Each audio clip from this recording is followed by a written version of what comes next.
네, 이데일리가 뭐 연말 선물 같은 따끈따끈한 그런 좀 정보들을 갖고 오고 있는데요. 내년 주목해야 될 종목으로 이제 12분의 CIO, 그러니까 최고 투자 책임자 분들이셨어요. SF플러스라든지 NH 등등 이쪽에 계신 분들이신데 이분들이 선정한 종목들이 좀 꽤 있고요. 내년 주식 시장에 대한 전망까지 해주셨습니다. 성종 기자. 네. 네, 최근 들어서 뭐 내년 시장이 어떨지에 대한 뭐 궁금증 아마 많으실 거고 네. 전망에 대해서도 많이 나오고 있는데 저희 이데일리에서 국내 네로라 하는 그런 뭐 자산운용사의 대표들 그리고 연기금, 그러니까 공제회 대표들 그리고 거기에 최고 투자 책임자 CIO라고 하는데 이 CIO의 내년 주식시장 전망을 한번 설문조사를 통해서 집계를 해봤습니다.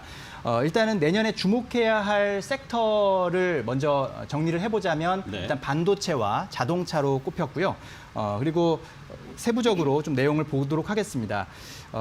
이번 응답에는 뭐 1억으로 150억을 벌었다는 성공기로 유명한 강방천 회장도 응답을 하셨고요. 뭐 NH, 삼성, 신한, BNP 파리바, 한화, 한투, KB 등 국내 주요 자산운용사에서 또 CIO들의 의견이 모아졌습니다. 일단 지금 보시는 표에서 코스피 전망에 좀 일단 먼저 눈길이 가실 텐데 대체로 3,000포인트를 예상한 응답이 많았고요.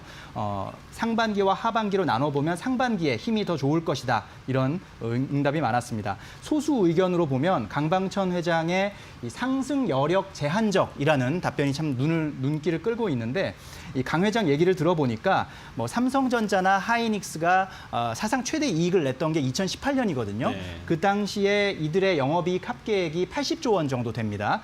그런데 내년에는 삼성전자와 SK 하이닉스의 그 영업이익 합계액 예상액이 한 55조 원 정도거든요. 그러니까 현재 우리 수준의 주가가 더 한 단계 상승하기 위해서는 이들 기업 이익이 좀 더 증가해야 되는데 현재로서는 좀 쉽지 않아 보인다. 뭐 이런 소수 의견도 있었고요. 네. 주도주를 묻는 질문에는 2명 중 1명이 반도체와 자동차를 꼽았는데 역시 많은 투자자분들이 좀 관심을 갖고 이 핵심 키워드, 반도체와 자동차라는 핵심 키워드에 관심을 갖고 투자 기회를 살펴볼 필요가 있겠습니다. 그 밖에 뭐 신재생 에너지라든지 ESG, 또 IT 인터넷, 건설 등도 중복 답변이 나왔습니다.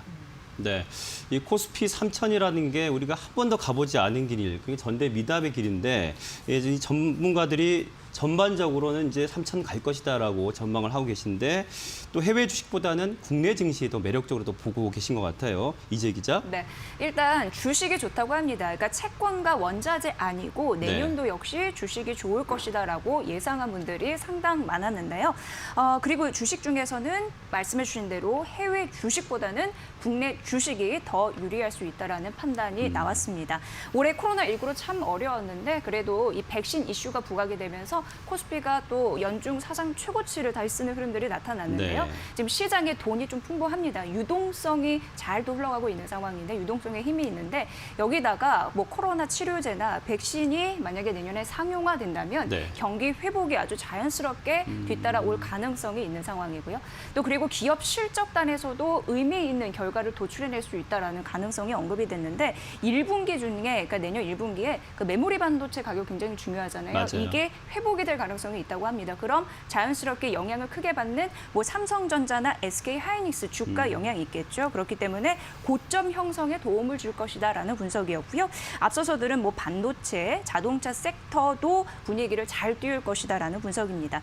또 달러 약세, 원화 강세 올해 하반기 내내 언급했던 핵심 키워드인데 네. 이게 내년에도 지속이 될 가능성이 있는데 원화가 강세면요 외국인들이 우리 시장을 또 매력적으로 보게 될 가능성이 있는 거거든요. 네. 그러니까 투자금 좀 들어올 가능성이 있고 내년 주식시장의 고점은 상반기 정도로 예상됐는데 그러니까 상승 추세는 추세예요. 그런데 상반기 이후 하반기 뭐 상승 추세가 좀 둔화되더라도 그래도 투자할 만한 기업들은 상당히 있을 것이다. 이렇게 네. 얘기를 했습니다. 네.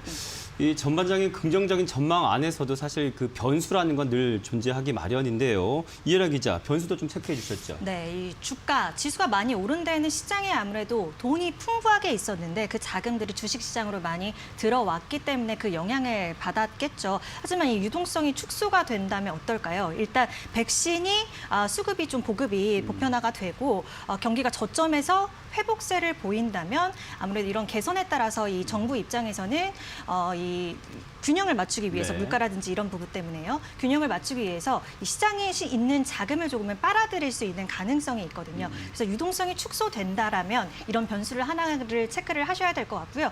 두 번째는 이 많이 오른 종목들, 그러니까 주가를 끌어올린 종목들이 시총 상위 종목들 위주였는데 네. 이런 개별 업체들의 실적 역시나 뒤따라줘야 한다. 이 두 가지 변수를 체크를 하시면 될 것 같습니다. 네.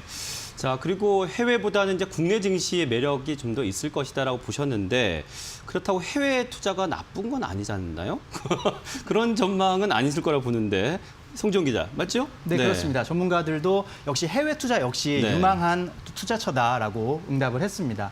앞서서 이 코스피 전망에 대해서 강방천 회장이 조금 다소 신중한 입장을 나타내긴 했었는데 이 강방천 회장은 중국 투자에 조금 더 무게를 실는 그런 전망을 내놨습니다. 중국의 코로나19 방역 성과에 좀 주목을 했었고요. 또 중국이 최근 몇 년간 산업 구조 조정을 진행해 왔는데 그러면서 승자 독식 시장 구조가 만들어졌다. 그래서 이런 독과점 기업들의 이익이 증가하면서 중국의 주가 상승으로 이어질 것이다라는 의견을 내놨습니다. 또 뭐 미국 투자가 만만치 않다는 그런 의견도 나왔는데요.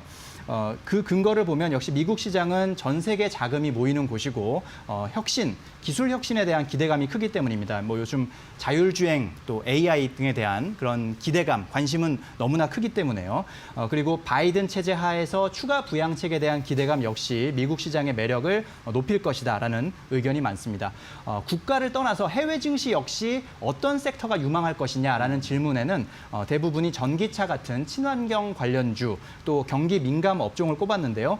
5G, 전기차, 태양광에 대한 기대감이 여전했고 또 내년에 경제가 재개될 것을 상상해 본다면 소재, 산업재 같은 경기 민감 업종 중에서 중소형주의 수혜가 클 것이라는 의견이 있었습니다. 투자자 여러분들 잘 참고하셔서 내년 그 투자 전략을 잘 세우시면 좋겠습니다. 네, 해외 증시에 있어서 친환경 관련주라든지 경기 관련 종목 중에서도 중소형주에 좀 관심을 가져보라라는 말씀을 해주셨는데 어쨌든 해외보다는 국내 증시가 투자 매력이 높다고 전망을 했으니까요. 그런데 이 중에서도 올해 그 베스트 애널리스트로 선정된 분이 스몰캡에서 굉장히 높은 수익을 만들어냈었거든요. 저희가 기업인 이슈에서 준비했거든요. 잠시 후에 공개합니다.